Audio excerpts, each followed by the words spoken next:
One of my favorite comedians is joining us in the studios of WDAS because he does the best impressions.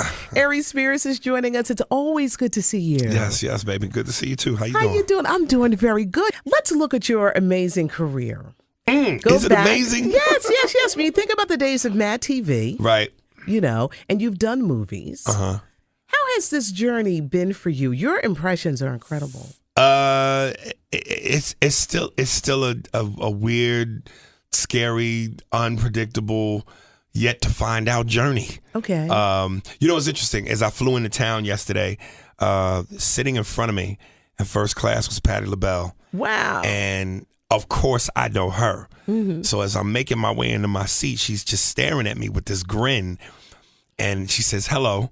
And I looked, and she had glasses on, so I didn't get it at first. But that smile, and I went, are you? Is you?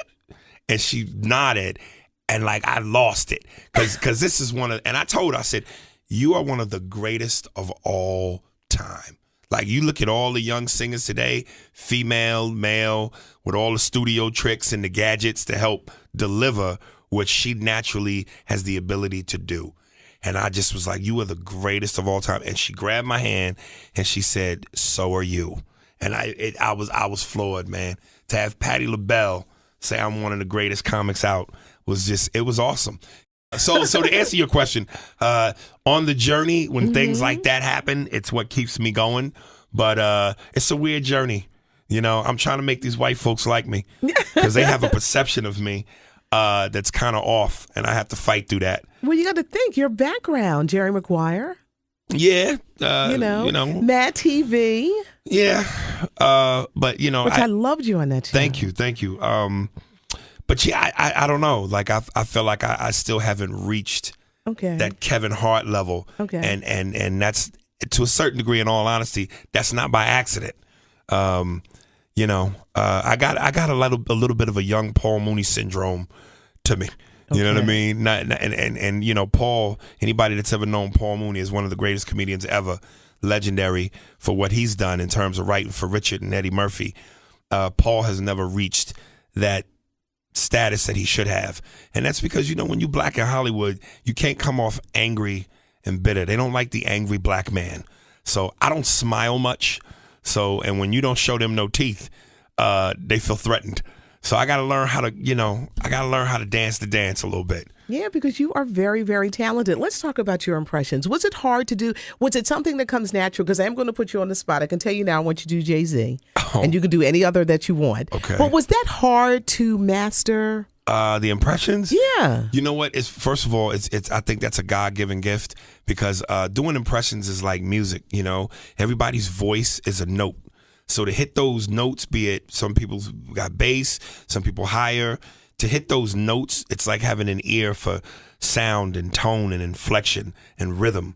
So, you know, my mother was a jazz singer. You know, it still is, jazz and blues. So I think I inherited a little bit of that from her to be able to hear and catch a tone. Give us a little Jay-Z. Let's start out with Paul Mooney. Okay, let's start with Paul Mooney. So if Paul was here and you were interviewing him, you would say to Paul, Paul, you too have had an incredible journey. What are you doing now? I'm just trying to stay relevant. These white folks, I'm telling you, these white folks are crazy. They are crazy. They love to harass Negroes. And I'm just trying to stay relevant. I'm telling you, they're real. They are real. They are scary. And I have to be careful. I have to be careful. These white folks are after me like I was a slave running through the woods. It's crazy. It's crazy, girl. It's crazy. Let's do Jay-Z. What's it like being married to Beyonce? You know, it's like any other union. You know, it's something you make. You know, you build a partnership and a relationship. You know, she's a brand, I'm a brand, and now you know we just both trying to take over the world right now. You know, we want to own the world. You know, I got several businesses. I'm an entrepreneur. I actually want to go into an area that I've never been into, which is, you know, by being part owner of the Brooklyn Nets. It's like I'm a black man that owns black men. So it's like I'm the first black man to own black men. It's like black slavery. I love it. You are amazing. I love Aries Spears. I love you. I love you. I love you. Thank you. Would you like to do movies? Do you see yourself moving into that? Listen, I got Michael Jordan dreams, but Dennis Rodman habits. So of course we got to drop those Dennis Rodman habits. Yeah, we do. I mean, listen, my thing is like sometimes I'll get on arguments on Twitter with people about Trayvon Martin, and in other words, I have to learn to hold my tongue a little bit because I'm very vocal and I say what I feel and what I think. And again, I know I'm in a business where, black man got to, I got to Al Jolson a little bit, you know what I mean? The jazz hands.